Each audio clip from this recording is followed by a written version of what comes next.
Hey everyone, George with the Art of Water. The ick bug has hit me for only the second time in the history of me being in the freshwater hobby. Um, this particular tank, when I got up this morning to feed the fish, I did notice that several of the Embratetra, which is the only fish that are in this tank other than Forter autocichlids and some invertebrates, but I did notice that just a few, maybe 3 out of either 13 or 15, because I don't remember how many fish I have in here, but either 13 or 15 fish, I noticed that 3 of them were covered pretty heavily with ick, and the rest of them either showed no signs of ick whatsoever, or they had a very minimal amount of ick on them. Now, I'm going to have to treat the tank here and everything in it. I don't like to have to do that, but it's just one of those things. If you're going to be in this hobby, you're going to have to deal with sooner or later.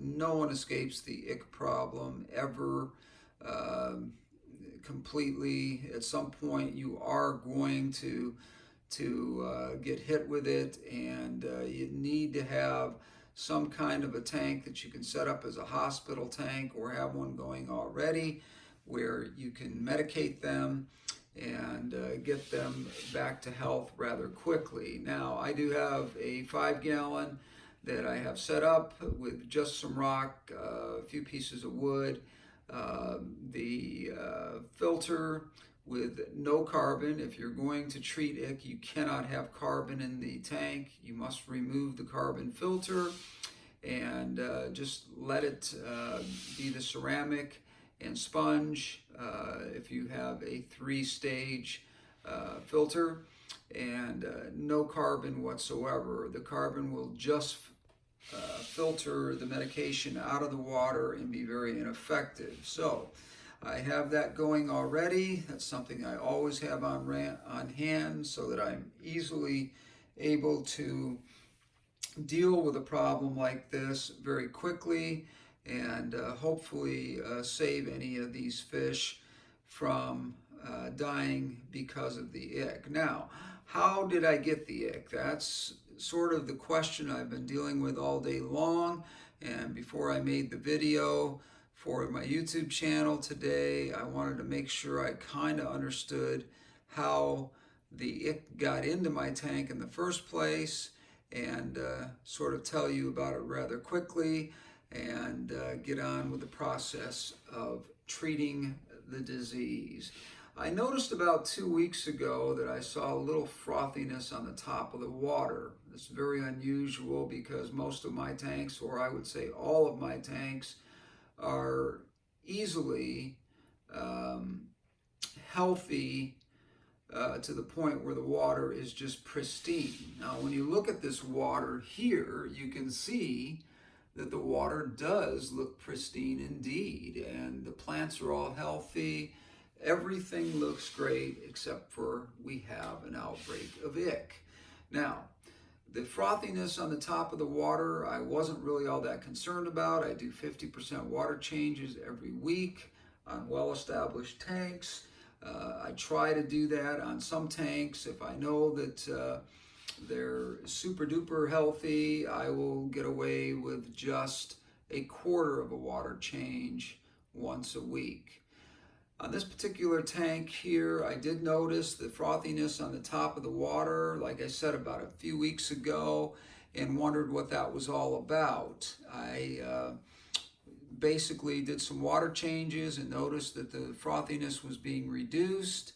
Yesterday when I did a water change, I did find more frothiness on the top of the water in the very back that was sort of collecting in a particular area. And the signs of something going wrong were sort of there, but it was a mystery as to what was going on until I saw the ick outbreak this morning. So I took a little bit closer look. Now, as you can see here, I've been a little negligent on trimming the plants back. wasn't having any problems with the fish. They like hiding in there. And so I decided, well, I'll trim it back at some point, but I'm in no hurry. It's been kind of a busy summer for me. My daughter got married here a few months ago, and my son had a couple of surgeries over the last 5 or 6 months. And so it has been busy indeed for us. And I just have not had an opportunity really here to trim back these plants as much as I would have liked to. And this is where the problem actually started. Not because I had a lot of healthy plants in here, but because having healthy plants, if you have a fish die, which I'll get to in a minute here, it's very hard to find where that fish is when there's a tangled amount of healthy plant in here.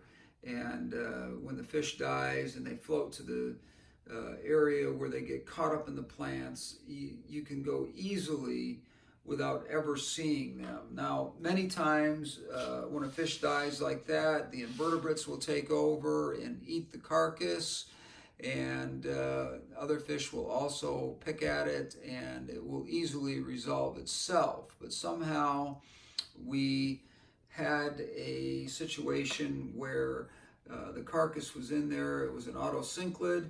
I do know that one of my autocynclids is missing in this tank, so I'm pretty sure that's the only thing that's created this environment that's causing the ick situation that we're dealing with. Now, what I'm going to do, I rather like this tank, but I had been thinking about tearing it down and starting with something different anyway, just because I was getting kind of bored with the current scape in here. And I like to every once in a while just sort of go through and pick a tank now and then, and without spending a lot of money, because I have a lot of rock and wood on hand, I can easily go through and rescape a tank and make it look completely different, and have fun doing it, obviously. So I will be taking the ember tetras out of here late today at some point after my guests leave from dinner, and I will take all of my ember tetras out of here and my autocynclids and be treating them in a hospital tank with cupramine. Now, why would I not put cupramine in the water in this particular tank with the plants? Because cupramine is not good for the plants and will kill them. The copper that's in it and several other things are just not compatible with plants, and 99% of the time you do lose your plants. Also, you cannot put that in with invertebrates. It's not safe for invertebrates to have in there. So I'm in a bit of a dilemma as to what to do here, but I have plenty of time to rescape this tank, get my ember tetras healthy in their hospital tank, and put them back in a new environment here where I'll rescape this and try to salvage as much of the plants as I can. I will be dipping the plants in a solution of hydrogen peroxide and Clorox just for about 5 to 7 seconds of leaving them completely submerged in there, and then taking them out, rinsing them off, putting them in a bowl of water that has a high concentration of dechlorination chemical, and that should keep the plants healthy but kill any kind of ick that might be hanging around or might be on the plants themselves. Now, you can go a more natural way and just leave the tank for basically 14 days with no fish in there, and that will usually, with no host, kill any kind of ick that might be in the tank that is active, and any fish that have a compromised immune system you're taking a risk that if you don't get the ick out of there and make it a healthy environment, that they will get ick again.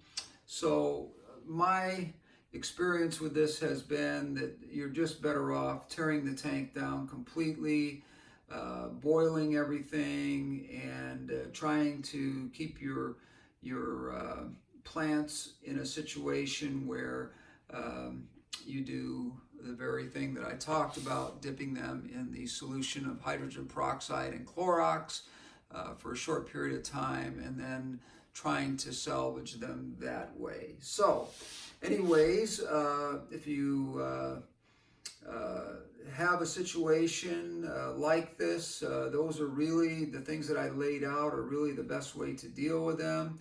And hopefully I will be successful in salvaging most of the fish that are in here, if not all of them. They are all actively eating. I'm not having any signs of the fish acting as though they're suffering heavily from the ick. Ick is a very treatable disease. If you're going to have a disease for your fish, it's one of the more treatable ones. And I don't think we're going to have an issue just treating these fish, getting them back to health, putting them in a rescape tank, and enjoying the fish and the new scape further on down the road. Anyways, this is George with the Art of Water, and if you would do me a favor and comment on anything that I might have missed or something you may have ideas on regarding this ick situation, you can leave comments for me, and I am very, very open to suggestions. Also, if you have not subscribed, I would sure appreciate that, and also give us that thumbs up and set the alarm so that whenever I put out a new video, you get a message letting you know that I have something new to share with you. Anyways, George with the Art of Water. Kind of a bummer day for me with this situation, but not so overwhelming that I can't take care of it. One other thing I would like to note is anything you are using in the tank when you are dealing with the ick problem, either boil or use very hot water, and make sure you're not using it on your other tanks, because you can quickly spread this around. It does not take much, and if you have any fish that are compromised in any way with their immune systems, they're likely to get it. Now, most of my fish in my tanks are in very good shape and have been cycled for a long time. I do have a couple of tanks where I have some new fish in there, and that's where I would worry a little bit. But we're going to make sure that everything that we do is cleaned up very well afterwards, and hopefully we escape any other problems, or passing any other problems, I should say, on to other tanks. Anyways, George with the Art of Water, again, thank you. And please subscribe, give me a thumbs up, and leave a comment, and we'll talk again soon.